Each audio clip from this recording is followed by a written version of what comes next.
Bonjour, on va voir le premier programme qui utilise un peu tout ce que l'on a fait, et là ça sera Turtle. En fait, je vais faire un traceur de courbe avec Turtle. J'ai ici comme courbe une parabole. Bon, il y a un peu de mathématiques, hein. Je vous rappelle que je suis professeur de mathématiques avant tout. Donc ici j'ai une parabole, voici son équation, et je veux avec Turtle avoir sa courbe. En fait, ici x, ça sera entre moins 5 et 5.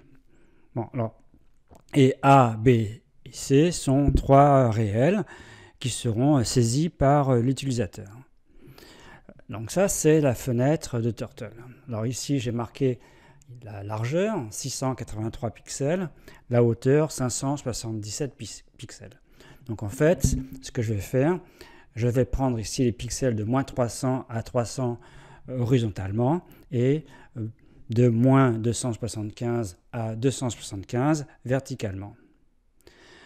Alors, qu'est-ce qu'on va faire? Eh bien déjà, il faut trouver un point de la courbe. Donc un point de la courbe, si je prends une abscisse, donc ici les abscisses x sont comprises entre moins 5 et 5 pour x. Problème ici, c'est que j'ai en pixels. Donc déjà, il va falloir que je traduise les pixels en abscisse. Donc vous voyez, c'est une division par 60. Donc ce que je vais faire ici, si x au départ est en pixels, je vais ici, donc j'appelle ça f de x.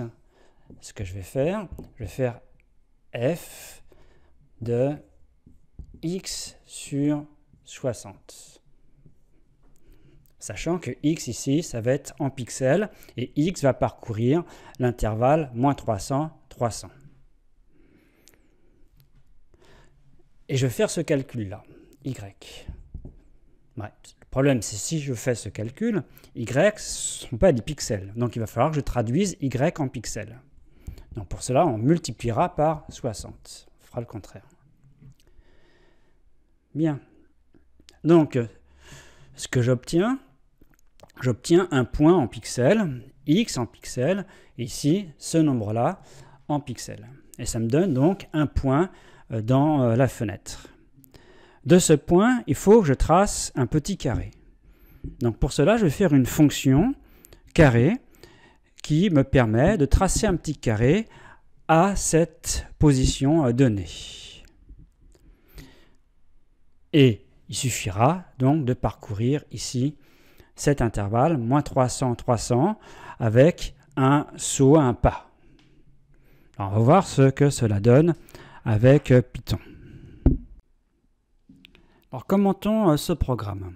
La structure générale est la suivante. D'abord, les imports. J'importe ici des modules. Ensuite, je définis les fonctions. Ensuite, j'ai les variables globales. Et ensuite, j'ai le reste des instructions que j'appelle le programme principal. Alors, maintenant les modules. Alors bien sûr, j'importe le module Turtle. Ensuite, j'importe le module saisie. Alors le module saisie, il n'existe pas. En fait, c'est moi qui l'ai créé. Il se trouve dans le même répertoire que ce module-là, qui s'appelle traceur Turtle. Alors regardez le module saisie. Que contient ce module saisie? Il contient uniquement deux fonctions, de saisir un décimal ou de saisir un entier. On en a déjà vu cette fonction-là. Remarquez ici que c'est une écriture, une définition récursive de ces fonctions. On aurait pu faire un while.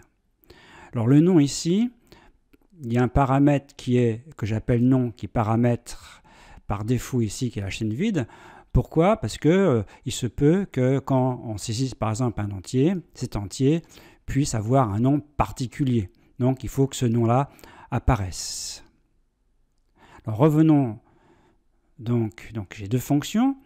Revenons sur traceur. Le fait d'importer saisie, ça me permet donc d'utiliser les fonctions de ce module. Alors la fonction carré, donc je vous ai dit qu'il fallait qu'on puisse tracer un carré. Alors ça utilise Turtle. Alors j'ai trois paramètres, x, y. Alors x, y, ça sera la position en pixels où on va tracer le carré, et ça c'est le côté, donc la longueur en pixels du côté.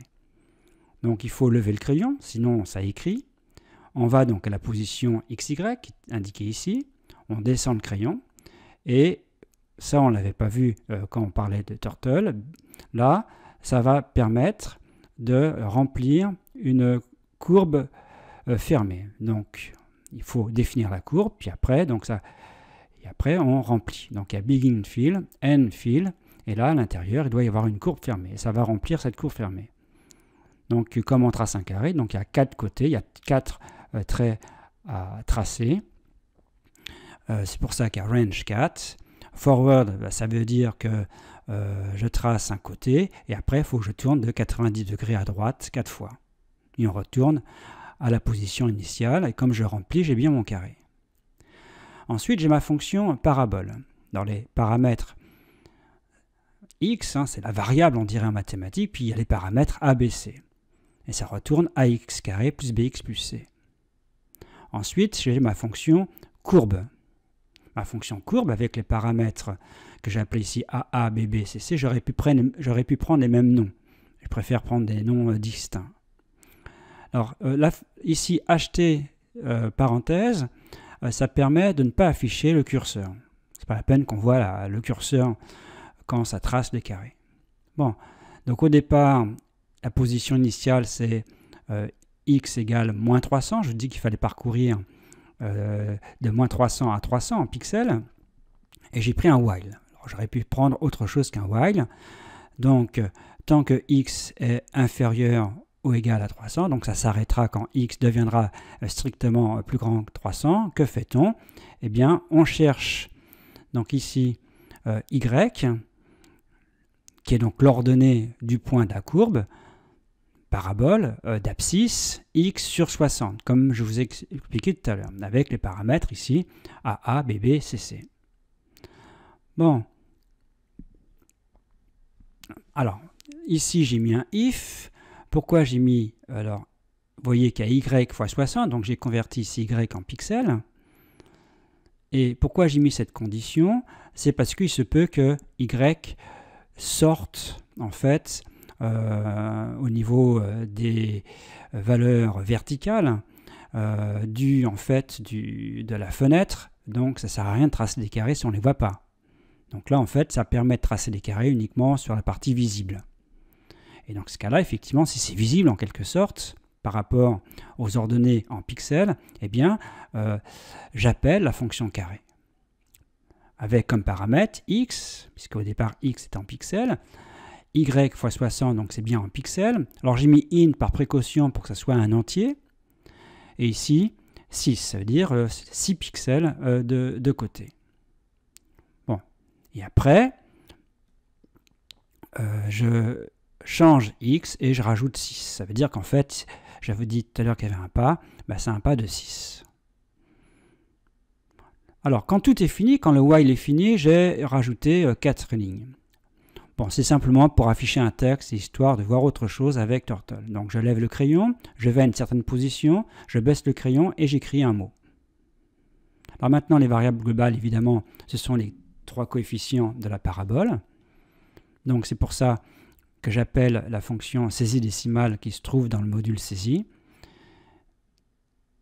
Et là, pareil pour les 2 autres variables globales. Et le programme principal,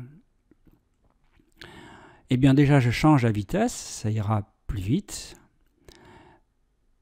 Je trace, j'appelle la fonction courbe, donc ça revient à tracer la courbe avec les 3 paramètres qui auront été saisis auparavant. Et les lignes 40 et 41 ne sont pas vraiment utiles, c'est simplement pour que l'on voit en fait la largeur et la hauteur en pixels de la fenêtre. Et là, le exit on click, ça permet de sortir, d'arrêter en fait Turtle en cliquant sur la fenêtre. Alors par exemple, on va voir ce que ça donne. Donc vous voyez, saisir, donner un nombre décimal A. Alors, je vais prendre y égale x carré.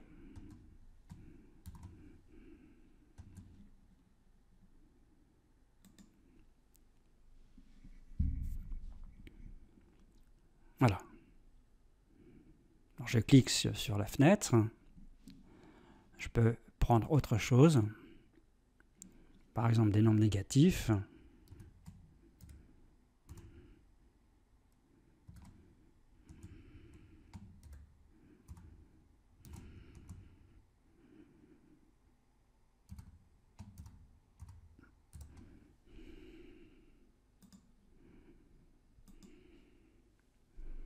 Voilà. Alors, vous voyez, ça s'arrête, ça ne trace pas tous les points, parce que il y a des carrés qui sortent de la fenêtre. C'est grâce à la condition ici, à partir de la ligne 24. Alors, on peut améliorer le programme. Tout à l'heure, j'ai vu que le pas, c'était 6. Ça apparaissait à ce niveau-là et à ce niveau-là. Donc, je pourrais mettre le pas ici en paramètre pour la fonction courbe. Donc, le pas, je le mets ici. Il est ici. Il est ici. Donc, ensuite, je saisis le pas. Donc, vous voyez, il y aura marqué donner un nombre entier comme pas. Ça rajoutera cette chaîne de caractères. Et j'appelle la fonction courbe avec, donc, cette fois-ci, les 4 paramètres. Donc, on regarde ce que ça donne. Avec y égale x carré.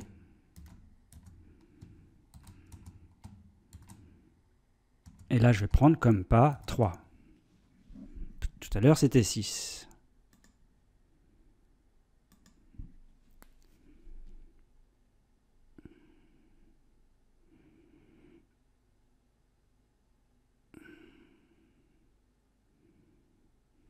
J'enlève. Alors, on pourrait évidemment encore améliorer, par exemple, mettre une couleur, rajouter une couleur, et changer la couleur, en fait, plutôt que ça soit noir. On pourrait définir, par exemple, si la parabole, vraiment, il n'y a aucun point qui se trouve dans la fenêtre, eh bien mettre des conditions dans ce cas-là, dire votre parabole n'est pas dans la fenêtre. Donc, il y a tout un tas d'améliorations. En fait, quand on fait un programme, on décompose un petit peu le problème et on fait d'abord les choses très simplement. Une première approche, on teste que déjà ça fonctionne bien avec cette première approche assez simple, puis au fur et à mesure, on améliore. Et chaque fois, on teste. Donc il faut évidemment tester avec un maximum de valeurs pour voir qu'il n'y a pas de dysfonctionnement possible. Et on perfectionne au fur et à mesure le programme. Ici, ce qui est un peu nouveau, c'est qu'on crée soi-même un module dans lequel se trouvent des fonctions que l'on appelle dans un autre module.